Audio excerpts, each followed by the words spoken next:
Chapter 12. Pursuit. For an instant I stood there thinking of her, and then with a sigh I tucked the book in the thong that supported my loincloth and turned to leave the apartment.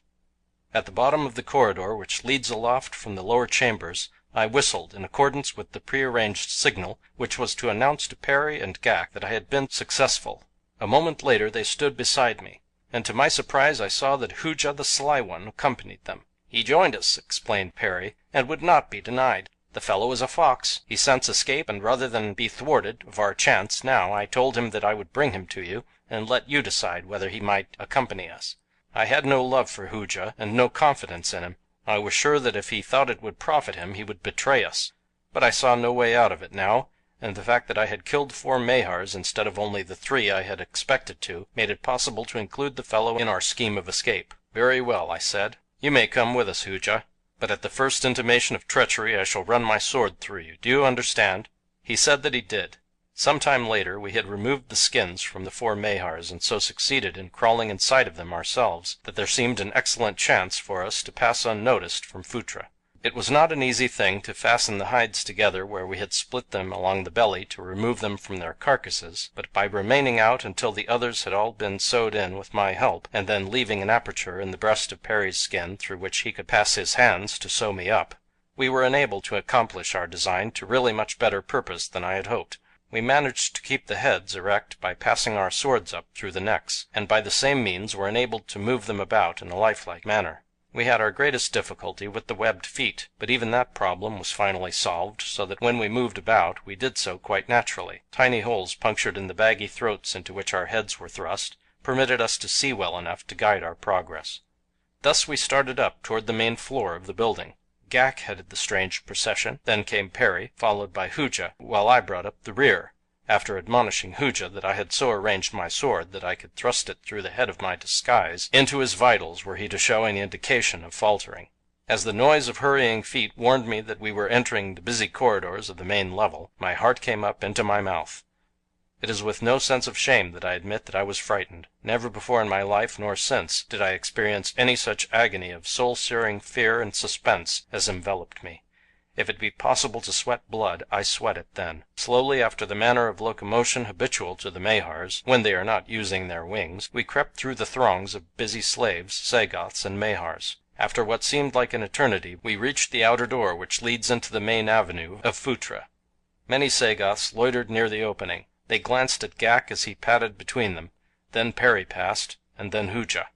Now it was my turn, and then in a sudden fit of freezing terror I realized that the warm blood from my wounded arm was trickling down through the dead foot of the Mahar skin I wore and leaving its telltale mark upon the pavement, for I saw a Sagoth call a companion's attention to it. The guard stepped before me and pointing to my bleeding foot spoke to me in the sign language which these two races employ as a means of communication. Even had I known what he was saying, I could not have replied with the dead thing that covered me. I once had seen a great Mahar freeze a presumptuous Sagoth with a look. It seemed my only hope, and so I tried it. Stopping in my tracks, I moved my sword so that it made the dead head appear to turn inquiring eyes upon the gorilla man. For a long moment I stood perfectly still, eyeing the fellow with those dead eyes.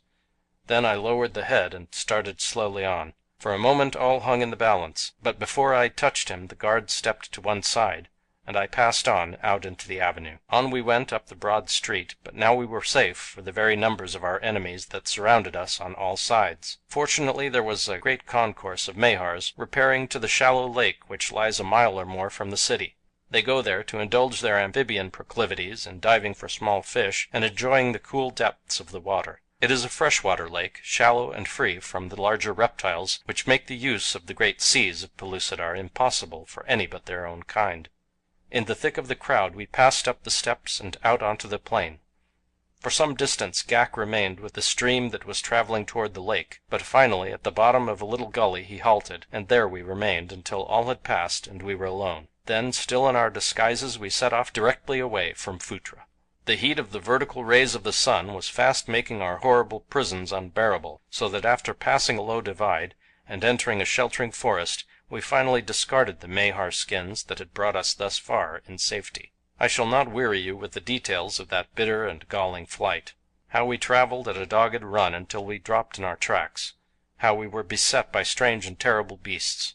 How we barely escaped the cruel fangs of lions and tigers the size of which would dwarf into pitiful insignificance the greatest felines of the outer world. On and on we raced, our one thought to put as much distance between ourselves and Phutra as possible. Ghak was leading us to his own land, the land of Sari.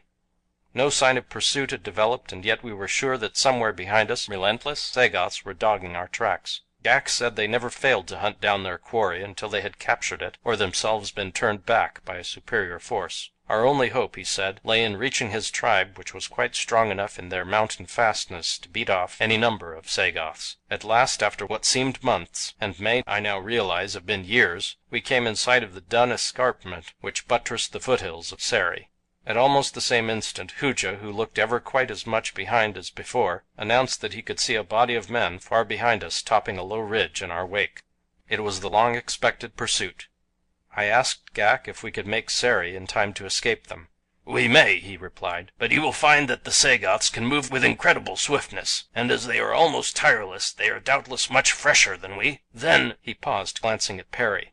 I knew what he meant. The old man was exhausted. For much of the period of our flight, either Ghak or I had half supported him on the march. With such a handicap, less fleet pursuers than Sagoths might easily overtake us before we could scale the rugged heights which confronted us.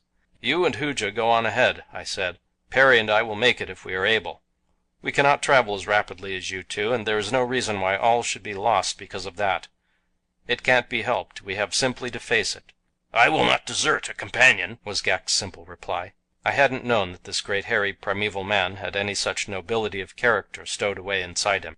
I had always liked him, but now to my liking was added honor and respect. Yes, and love. But I still urged him to go on ahead, insisting that if he could reach his people he might be able to bring out a sufficient force to drive off the Sagoths and rescue Perry and myself. No, he wouldn't leave us, and that was all there was to it.